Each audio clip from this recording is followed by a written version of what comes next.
হ্যাঁ অভিজিৎ, পুরো বডির মধ্যে কাঁচের টুকরো গেঁথে ছিল। আরে হ্যাঁ স্যার, টেস্ট করেও দেখেছি স্যার। এখানে যে রক্তটা আছে সেটার কোথাও নেই স্যার।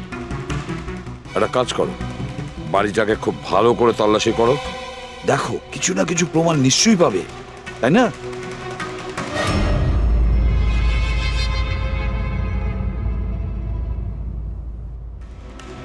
কিছু বললো কি?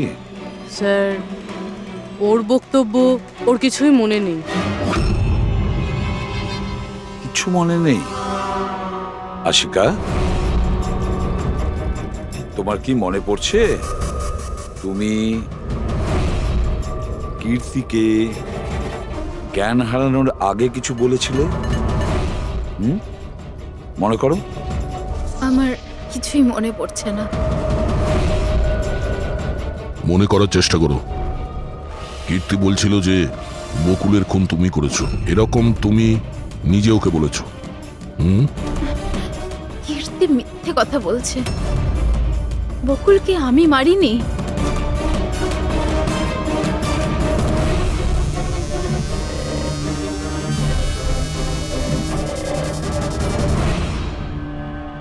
স্যার, এ আবার স্মৃতিশক্তি চলে যাওয়ার অ্যাক্টিং করছে না তো? হতে পারে, কারণ বকুল এখানে রক্তাক্ত অবস্থায় পড়ে রয়েছে আর ওর মাথায় সামান্য একটু আঘাত, ব্যাস অজ্ঞান হলো কি করে? সেটাই তো, এর থেকে সত্যিটা বের করতে হবে। কি করে করবেন স্যার?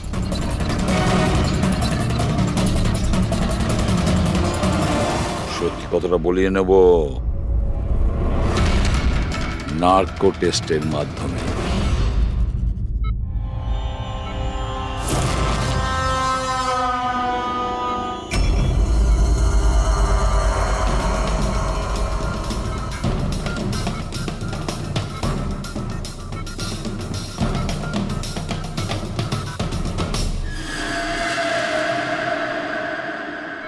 আঠারোই এপ্রিল রাতে যখন পার্টি থেকে বাড়িতে ফেরেন, কি হয়েছিল? আমি বাড়িতে ঢুকলাম, বকুল চিৎকার করছে। তারপর কি হয়েছিল? তারপরে আমি ঘরে গেলাম দেখার জন্য। কি দেখলেন আপনি? আমি গিয়ে দেখলাম যে বকুল ওখানে দাঁড়িয়ে আছে, ওর পিঠ থেকে রক্ত বেরোচ্ছে। আর আমি ওখানে একটা মেয়ের লাশ পড়ে আছে সেটা দেখতে পাই। আমি খুব রেগে গেছিলাম, আর আমি ওখানে পড়ে থাকা একটা কাঁচের টুকরোকে উঠিয়ে নিলাম।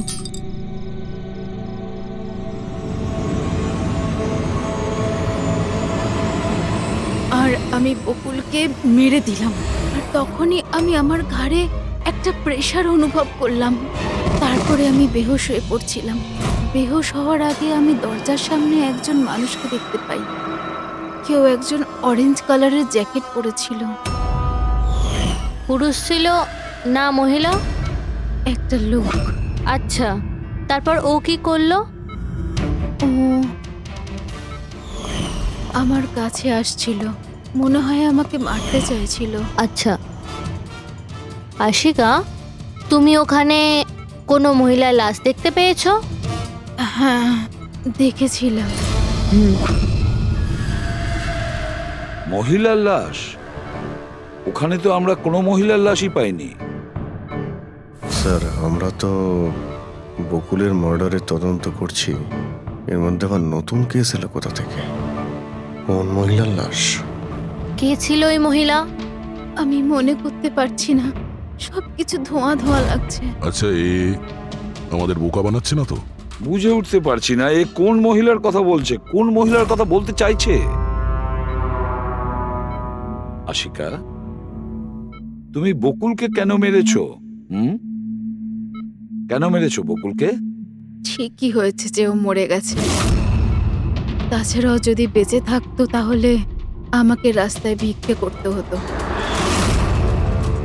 কেন? ঘাড় ধাক্কা খেতে কেন? চরিত্রহীন প্রমাণ করতে চাইছিল, ডিভোর্স চাইছিল আমার থেকে। আচ্ছা, ওই মৃত মহিলা উনি কে ছিলেন? আমি আপনাদেরকে বললাম তো, মনে করতে পারছি না।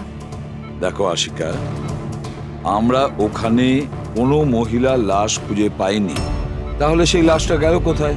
আমার যখন জ্ঞান ফিরছিল তখন ওই লাশও ওখানে ছিল না। আর ওই যে ফ্লোরেসেন্ট অরেঞ্জ কালারের জ্যাকেট পরা লোকটা? ওটা খুবই অস্পষ্ট আমার কাছে, ওই দরজাতেই দাঁড়িয়েছিল।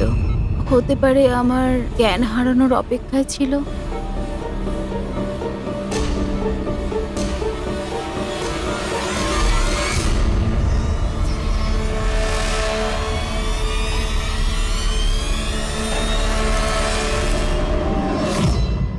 এখন আশিকা ওটাই বলছে যেটা ওর মনে হচ্ছে, কিন্তু টেস্টে আশিকা সবটা সত্যি বলেছে।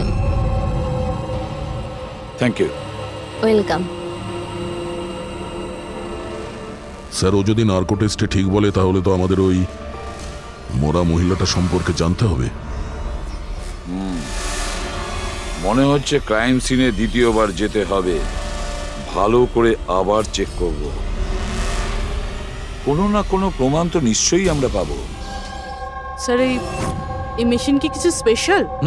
এই মেশিনটা যে কোনো ছোট কোনো প্রমাণ খুঁজতে সক্ষম, যেরকম মাইক্রোবস, যেটা সাধারণত ধোঁয়াতে মিশে যায়।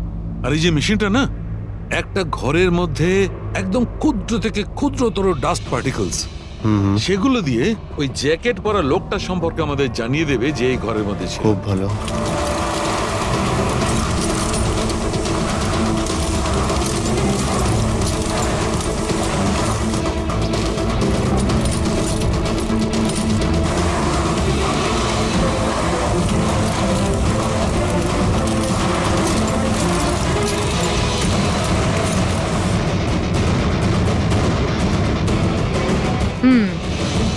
এই দেখুন, যেটা আমাদের নজর এড়িয়ে গিয়েছিল সেটাই মেশিনটা খুঁজে দিল।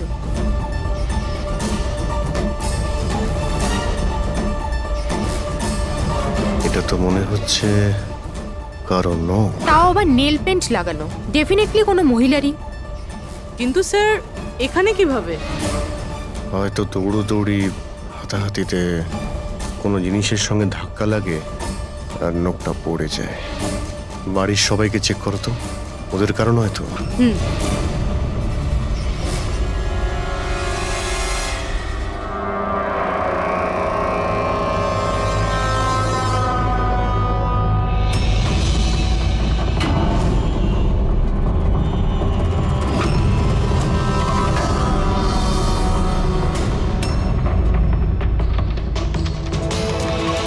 স্যার হ্যাঁ, ওই বাড়ির তো কারণ নয়, হয়তো ওই মহিলার হবে যার লাশ আশিকা দেখেছিল।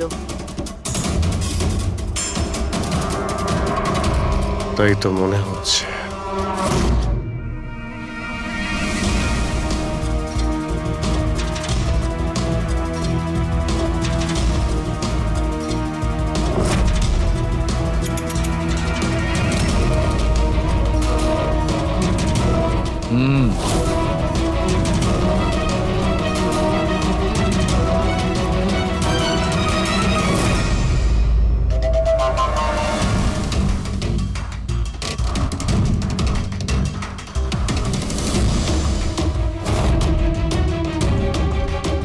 এই ব্যাপার সরকার।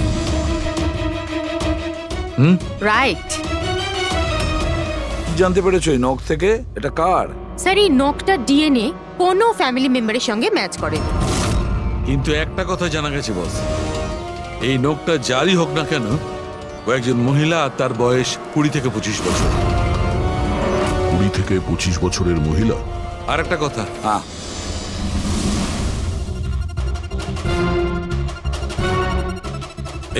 এই যে ছোট্ট ছোট্ট সাদা টুকরোগুলো দেখতে পাচ্ছ, এটা বলতে পারো যে হাই পার্সেন্টেজ অফ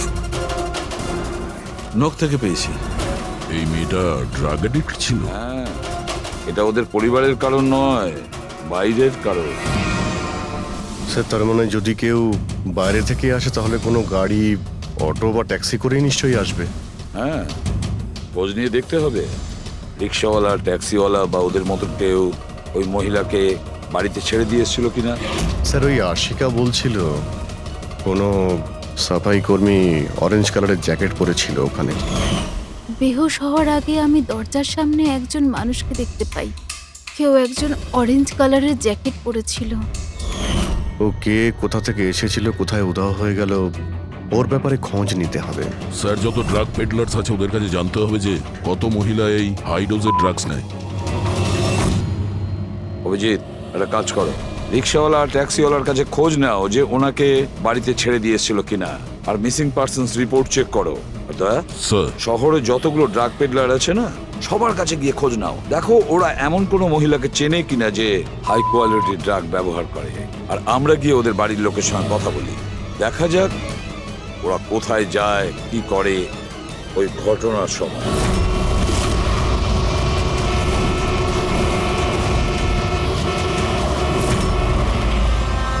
তোমাদের অ্যাসোসিয়েশন থেকে জানতে পেরেছি যে 10 তারিখ মানে পরশু রাতে তুমি শান্তিনিবাস বাংলোতে কোনো মেয়েকে ড্রপ করেছিলে। হ্যাঁ স্যার, ছেড়েছিলাম। তখন টাইম কত ছিল মনে আছে স্যার তোমার? প্রায় 1টা নাগাদ, ওই বাংলোতেই। স্যার ও নেশার ঘরে ছিল আর বারবার ওর স্বামীকে গালি দিচ্ছিল। আচ্ছা। হ্যাঁ স্যার।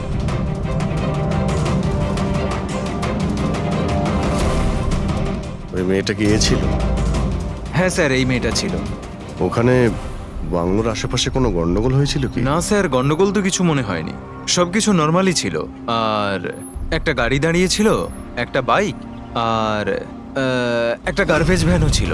Garbage van? হ্যাঁ sir. Sir sir sir sir sir sir আমিও পরশুদিন একজন মেয়েকে শান্তিনিবাস বাংলোর কাছে নামিয়েছিলাম। কটার সময়? স্যার সম্ভবত 12:30 নাগাদ। আর তুমি একটা সময় নামিয়েছিলে? হ্যাঁ স্যার। আচ্ছা দেখো তো, সেটা কি এই মেয়েটা? না না স্যার, এই মেয়েটা তো নয়। তাহলে একে তুমি একটার সময় নামিয়েছিলে, আর 12:30টার সময় যে মেয়েটাকে তুমি নামিয়েছিলে তাকে আবার দেখলে তুমি চিনতে পারবে? একদম স্যার, নিশ্চয়ই চিনে ফেলবো। গুড, চলো। তোমাদেরকে যে যে প্রশ্ন করব তার সঠিক উত্তর আমার চাই। তুই যদি কেউ মিথ্যে বলো না, তাহলে ভীষণ মুশকিলে পড়ে যাবে, বুঝেছো? স্যার, মিথ্যে কথা বলে কেন নিজেদেরকে বিপদে ফেলবো? হ্যাঁ, তাহলে বলো, যেদিন বকুল খুন হয়েছিল সেদিন কি চেতন তোমার হোটেলে ছিল? হ্যাঁ স্যার, উনি হোটেলেই ছিলেন, আর উনি সব সময় ক্লায়েন্টের সাথেই ছিলেন। উনি ক্লায়েন্টের সাথে ডিনারও করেছেন। আচ্ছা, ঠিক আছে, তোমাদের ক্লায়েন্টদের ডিটেলস চাই আমার, আর সেদিনের সিসিটিভি ফুটেজও। শিনা, কীর্তির মায়ের ফুড পয়জনিং কেন হয়েছিল? খাবারে কি মিশিয়েছিলে? আমি কিচ্ছু মেশাইনি, আন্টি তো বাইরে গেছিলেন।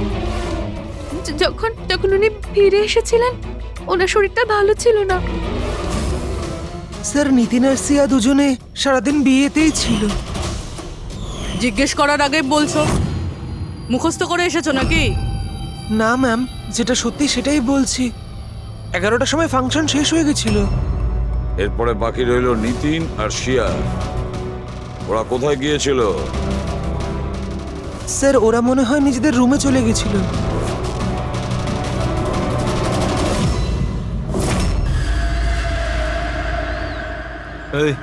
এই মাল কোথায় পাওয়া যাবে?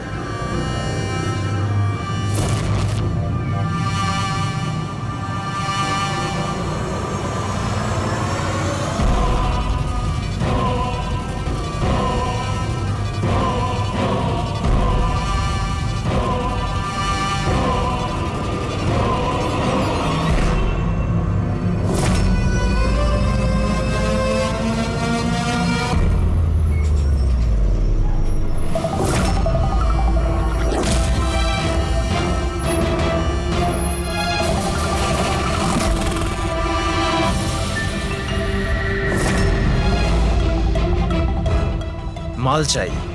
পেয়ে যাবি। কতটা চাই, আর পেমেন্ট কিভাবে করবি? পেমেন্ট মাল ব্যবহার করার পরে। মাল ব্যবহার করার পর দেখ, পালানোর ব্যাপারে না চিন্তাও করিস না।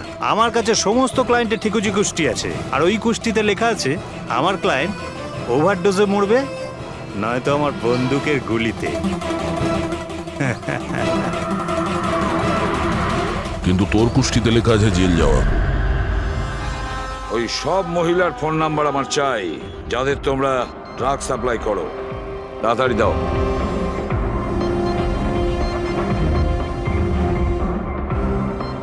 পুরবি, দেখো তো একটু কল করে এই সব নম্বরে। দেখো কেউ আবার উধাও হয়ে যায়নি তো।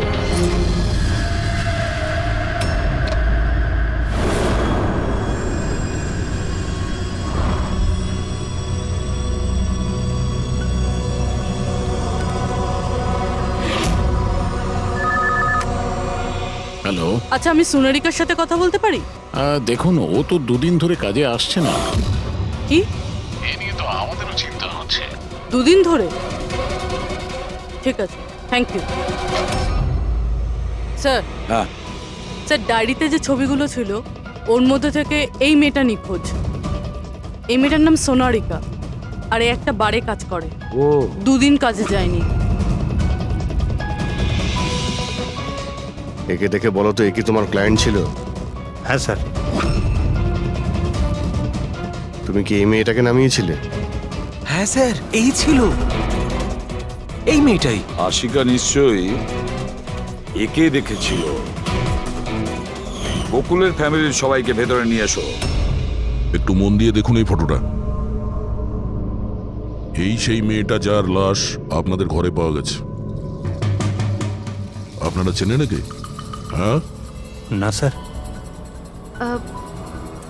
আমি দেখেছি স্যার, বকুল তার সাথে 2 মাস আগেই। বকুলের সঙ্গে দেখা হয়েছিল 2 মাস আগে? কোথায় দেখেছিলেন? একটা হোটেলের বাইরে, আর দাদা বলেছিল ইনি দাদার ক্লায়েন্ট। স্যার, কোনো ড্রাগ অ্যাডিক্টেড বারে কাজ করা কোনো মহিলার সঙ্গে বকুল ছিল, আর এনাদের বলেছে ওই মহিলা ওর ক্লায়েন্ট। কেন কেন মিথ্যে বলেছে ও?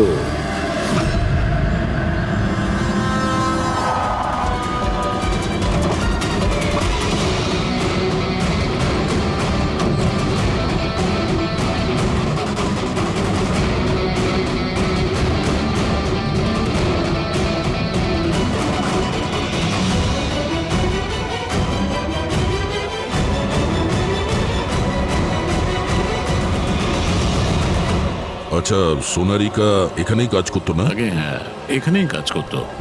আপনারা কে? সিআইডি। সোনারিকা খুন হয়ে গেছে। সে কি? এই জন্যই দুরাত্রির ধরে ও কাজে আসছে না। হ্যাঁ, কিন্তু আমরাও লাশটা পাইনি।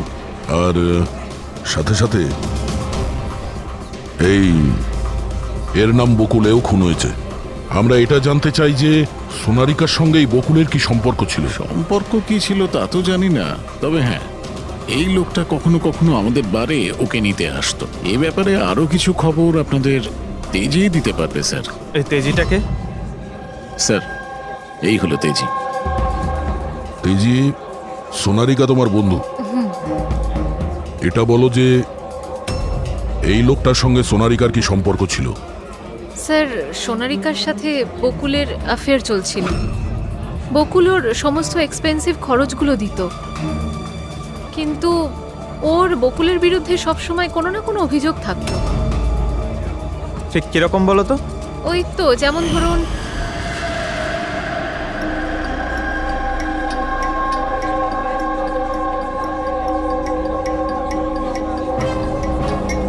সোনারিকা কি হয়েছে? আমি বকুলের সাথে এই সম্পর্কটা আর কন্টিনিউ করতে পারবো কিন্তু না। কেন, কি হয়েছে? না এই সম্পর্কটা রেখে আমি কোনো টাকা পয়সা পাচ্ছি না, ওই বকুল নিজের বউকে ডিভোর্স দিচ্ছে। কিছু একটা করতেই হবে। কি করবি তুই? ব্ল্যাকমেল। কি? আমি ওকে ব্ল্যাকমেল করব যে আমাকে এই নাটকটা করতে বাধ্য করেছে। তাহলে কেউ সোনারিকাকে টাকা দিচ্ছিল বকুলের সাথে ভালোবাসার নাটক করার জন্য? মাস্টারমাইন্ড তাহলে অন্য কেউ? হ্যাঁ, আর ওই মাস্টার মাইন্ডই প্ল্যান করে এই সোনারিকা আর বকুলকে মেরে দিয়েছে। কিন্তু আশিকার ওখানে আসা প্ল্যানের মধ্যে ছিল না। বুঝে উঠতে পারছি না যে এই বকুল নিজের ফ্লাইট ছেড়ে বাড়ি কেন ফিরে আসলো। আর স্যার, খুনি যদি বকুলের গার্লফ্রেন্ডকে মারতেই চেয়েছিল, তাহলে অন্য কোথাও মারতে পারতো। ওই বাড়িতেই কেন মারতে গেল? ও হতে পারে খুনি প্রথম থেকেই জানতো যে বকুলের বাড়িতে কেউ নেই, সেই কারণে ও মিথ্যে কথা বলে সোনারিকাকে ওখানে ডেকেছে, আর সেই সময় বকুল আর আশিকা ওখানে পৌঁছে গেছে। এটা হতে পারে, কিন্তু স্যার লাশটাকে ঘরের বাইরে কোথায় নিয়ে যেতে পারে আর কিভাবে? কারণ বকুলের বাড়ির সমস্ত গাড়ি তো আগে থেকেই বাইরে ছিল। তা উনি যদি চাইতো তাহলে লাশটাকে টুকরো করে ওর সুটকেসে নিয়ে যেতে পারতো, বা লাশটাকে টুকরো করে প্লাস্টিকে ভরে ডাস্টবিনেও ফেলে দিতে পারতো। ওই যে ডাস্টবিনগুলো আছে না বাইরে। হ্যাঁ স্যার।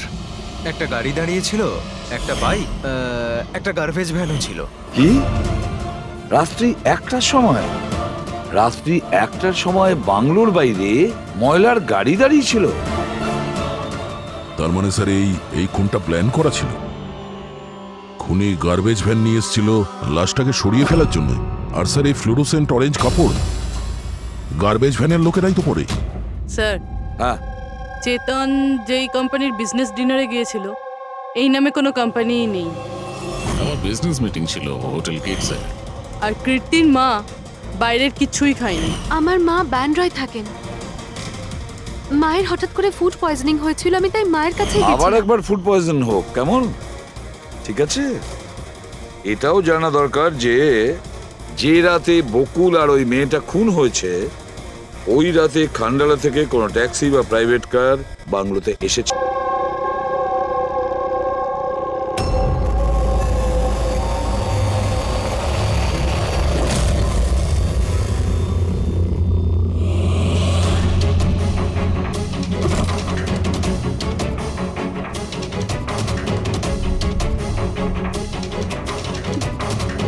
বকুলের সাথে আজকে আমাকে কথা বলতেই হবে, তাতে যা খুশি হয়ে যাক। বকুলের সাথে কথা বলতেই হবে।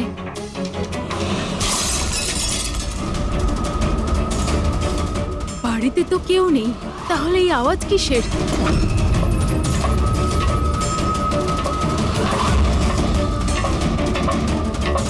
কীর্তি, বকুল, কেউ কিছু বলছে না কেন? কীর্তি ভাই, কীর্তি,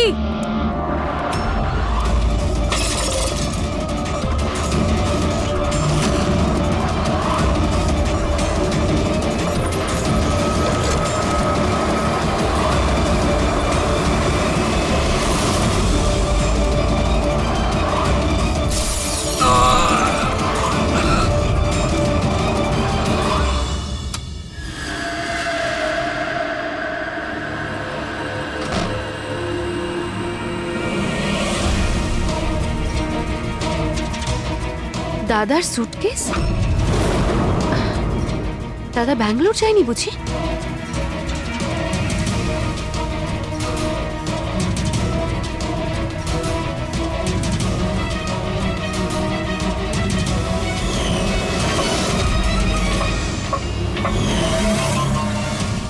বৌদিও ফিরে চলে এসেছে।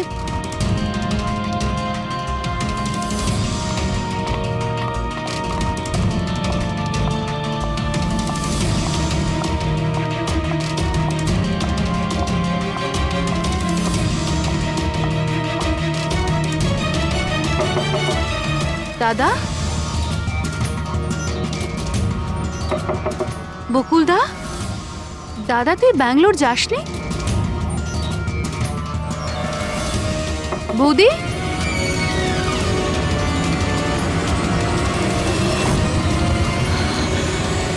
দাদা! দেখো কীর্তি, এটা খুনের ব্যাপার।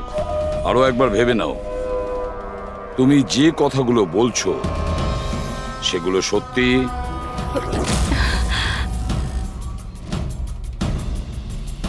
স্যার আপনি, আমাদের মনে হচ্ছে না এই ব্যাপারটা সত্যি। আপনার মনে হওয়া না হওয়াতে কিছু এসে যায় না। যখন আপনাকে কিছু জিজ্ঞাসা করা হবে তখনই বলবেন। হতে পারে ও সত্যি বলছে, কি জানি। আমি পাগল নই, আমি সম্পূর্ণ সুস্থ। আমি বলছি তো আপনাদের।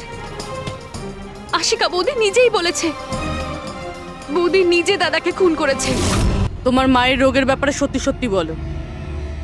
ওনার মেয়ের শিনার কথা অনুযায়ী ওনার এই অবস্থা ঘরের খাবার খেয়ে হয়নি। হ্যাঁ, এটা সত্যি।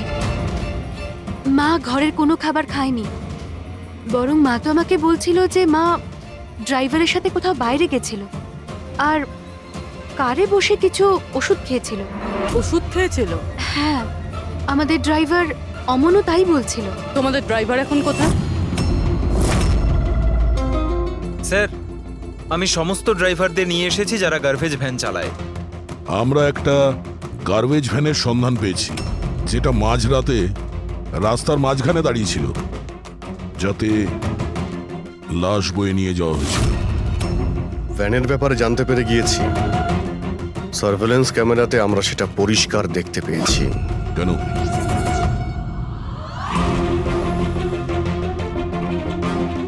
তুমি না ওই ভ্যানের ড্রাইভার? না না স্যার, আমি কিছুই জানি না। আমার ভাই নিয়ে গেছিল ওই ভ্যানটাকে, আর এবারে ও সেটাকে কোথায় নিয়ে গেছিল, কেন নিয়ে গেছিল, আমাকে কিছুই বলেনি ও স্যার। ফোন করো কেউ? হ্যাঁ স্যার। হ্যাঁ হ্যালো, হ্যাঁ ভাই কোথায় আছিস রে তুই?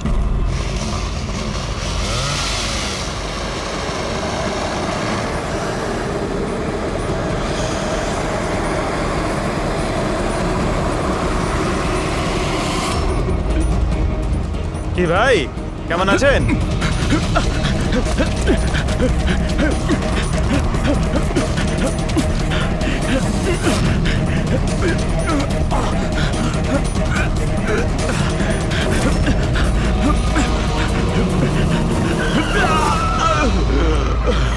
স্যার, আমি সব সত্যি কথা বলছি। আমি যা কিছু করেছি ওই ফোন কলের ভিত্তিতেই করেছি। বকুল স্যারের বাংলো থেকে কল করেছিল। কে ফোন করেছিল বকুলের বাংলো থেকে? আমি তো তাকে কখনো দেখিনি, শুধু গলার স্বর শুনেছিলাম। মহিলা ছিল না পুরুষ? স্যার, কখনো কখনো মহিলার গলার স্বরেও ফোন আসতো, আর কখনো পুরুষেরও। স্যার, সে যেই হোক না কেন, সে বকুলের বাড়ির লোকই।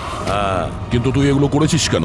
কেউ ফোনে কিছু বলে দিল তুই করে দিবি? হ্যাঁ স্যার, আমাকে লোভ দেখানো হয়েছিল যে আমার 5 লাখের দেনা শোধ করে দেওয়া হবে যদি ওনার কথা আমি শুনি। তো স্যার, আমি লোভে পড়ে গিয়েছিলাম স্যার। আমি কোনো খুন করিনি স্যার, আমি শুধু লাশটার একটা ব্যবস্থা করেছিলাম স্যার। লাশ কোথায়?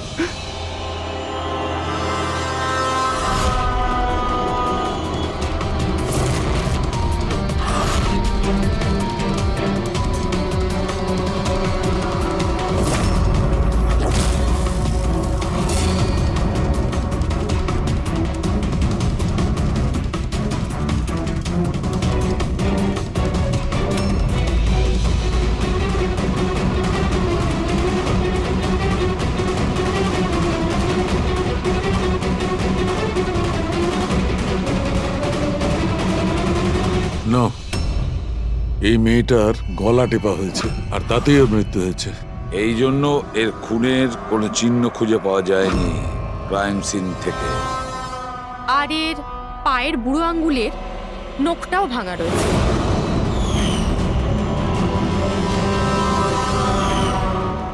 আর ডক্টর, এগুলো কি? এই যে হলুদ হলুদ দাগ?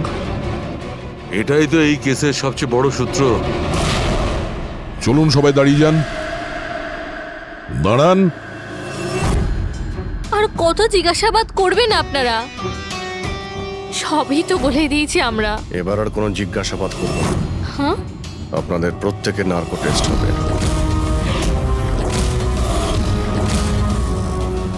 Narco test? কিন্তু কেন? কারণ আপনাদের মধ্যে কেউ যে সত্যিটা বলছে না। আপনাদের কাছে কোর্টের পারমিশন আছে এই নার্কো টেস্টের জন্য? হ্যাঁ, পারমিশন ছাড়া আমরা কিচ্ছু।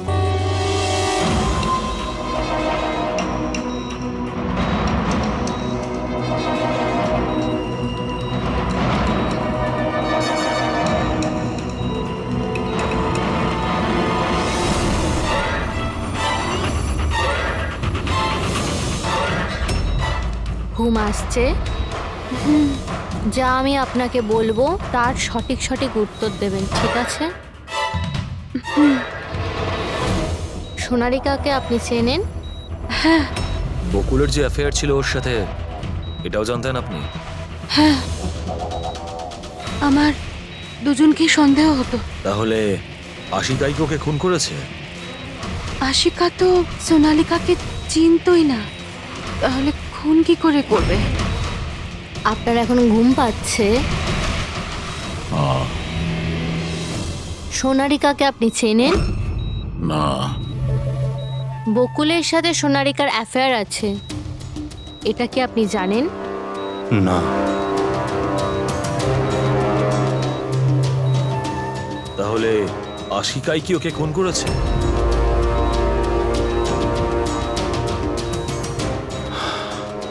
আশিকা সোনালীকে চিনত,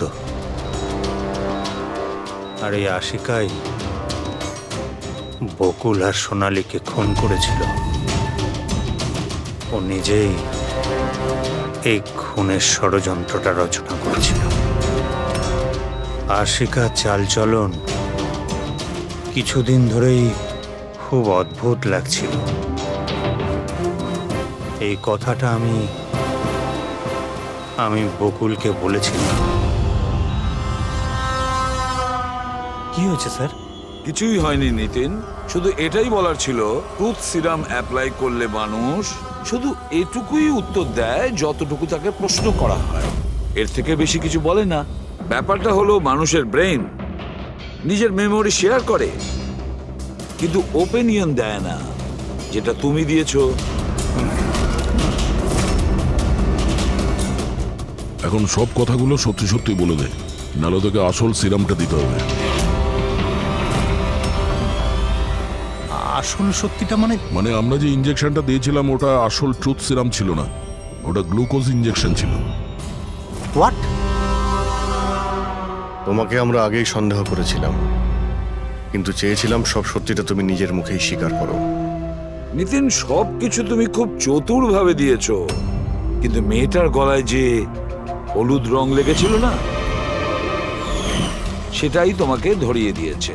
সেই হলুদ যেটা বিয়ের সময় তোমার হাতে লেগেছিল। এই যে হলুদ রঙের পার্টিকেলস গুলো দেখতে পাচ্ছ, এইগুলো আসলে হলুদ, আর এই হলুদের সঙ্গে আটা আর তেল মেশানো হয়েছিল। আটা, তেল আর হলুদ। মুখে কোনো হলুদ নেই, শুধু এইখানে, এই গলার কাছে। কোথা থেকে আসতে পারে এই হলুদ? স্যার শিয়া বলছিল যে ওরা খান্ডালা গেছিল বিয়ের জন্য, আর ওখানে গায়ে হলুদের অনুষ্ঠানে যুক্ত হয়েছিল। বকুল 500 কোটির রাজত্ব চালাতো, সেই রাজত্ব যেটা আমি তৈরি করেছিলাম, কিন্তু আমাকেই ওই রাজত্ব থেকে বার করে দেওয়ার চেষ্টায় ছিল। ওর সঙ্গে তুমি কথা বলতে, ওকে বোঝাতে। কথা বলার অনেক চেষ্টা করেছিলাম স্যার, অনেকবার চেষ্টা করেছিলাম, কিন্তু ও শুনতো তবে না। ভাই ছিল আমারও, আমি কখনো মারতে চাইনি ওকে, কিন্তু পুরো রাজত্বটা নিজের নামে করতে চাইছিল। সেজন্য আমি একটা প্ল্যান করলাম। কি প্ল্যান করেছিলে? বকুল আর আশিকার প্রায় প্রতিদিনই ঝগড়াঝাটি হতো। ও আশিকাকে ছেড়ে দিতে চাইছিল। আমি সোনালীকে টাকার লোভ দেখালাম, আর ওকে বললাম যে বকুলের সাথে মিথ্যে ভালোবাসার নাটক করে যাক, আর একদিন সময় হলে ওকে বিয়েও করে নিক। আসলে আমি এই সোনালীর মাধ্যমেই আমার হারানো রাজত্ব ফিরে পেতে চাইছিলাম। কিন্তু ওকে কেন মেরে দিলে? ও তো তোমার সঙ্গই দিচ্ছিল। সেটা প্রথমে স্যার, কিন্তু পরেও আমাকে ব্ল্যাকমেল করা শুরু করলো। আর সেই জন্যই তুমি মেয়েটিকে কায়দা করে বাড়িতে ডেকে নিয়েছো। হ্যাঁ স্যার, সেই রাতে আমি এমন সিচুয়েশন ক্রিয়েট করলাম যাতে কি সমস্ত লোক বাড়ির বাইরে থাকে। আমিও ওয়াইফকে নিয়ে খান্ডালা চলে গেলাম, আর যেই আমার ওয়াইফ ওষুধ খেয়ে শুয়ে পড়লো, আমি সঙ্গে সঙ্গে ট্যাক্সি নিয়ে এখানে চলে এলাম, আর আমনকেও ডেকে নিলাম। সোনালীর ঘরে পৌঁছতেই, দেখো সোনালী, আমার কথাটা বোঝার চেষ্টা করো। যদি এই মাঝপথে তুমি আমার সঙ্গটা ছেড়ে দাও, তো আমার পুরো প্ল্যানটা বানচাল হয়ে যাবে। হয়ে যাক তোমার সব প্ল্যান বানচাল, আমার কিচ্ছু যায় আসে না তাতে। আর এমনিতেও ওই বকুলের প্রতি আমার কোনো ইন্টারেস্ট নেই। আমি ওকে ভালোবাসি না, আর ওকে বিয়েও করতে চাই না।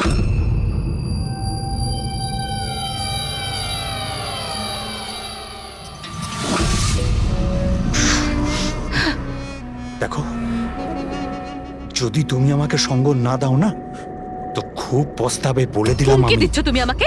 হুমকি দিচ্ছ? হ্যাঁ, এমনটাই ভেবে নাও।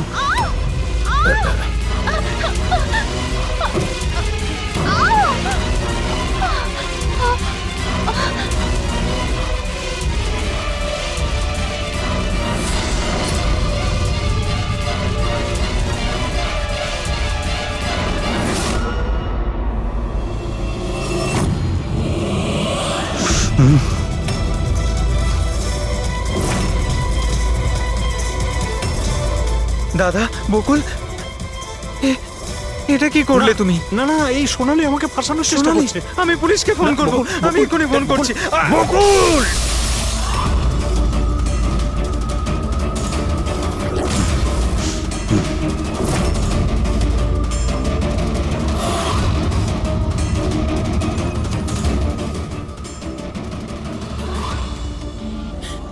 বকুল,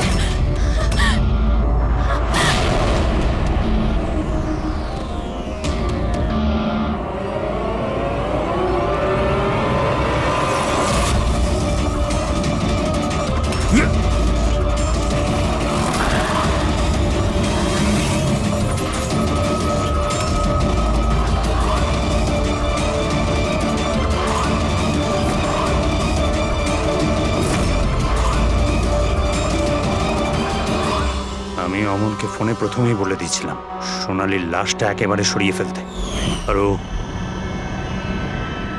একেবারে সেই কাজটাই করেছিল। টাকার লোভে পড়ে তুমি এতটাই অন্ধ হয়েছিলে যে নিজের সম্পর্কটাই ভুলে গিয়েছিলে। নিজের ভাইয়ের প্রাণটা নিয়ে নিয়েছো, আর তার উপরেও নিজের সঙ্গী মেয়েটিকেও খুন করলে তুমি। আইন তোমাকে কোনোদিন ক্ষমা করবে না। কঠোরতম শাস্তি হবে তোমার, হয়তো ফাঁসি।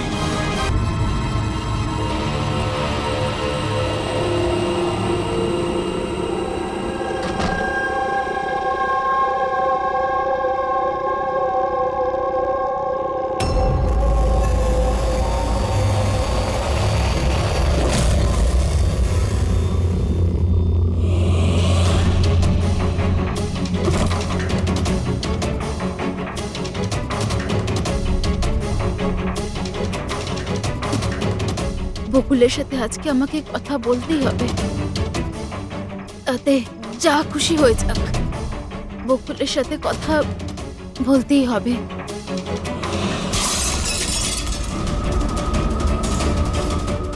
বাড়িতে তো কেউ নেই, তাহলে এই আওয়াজ কিসের?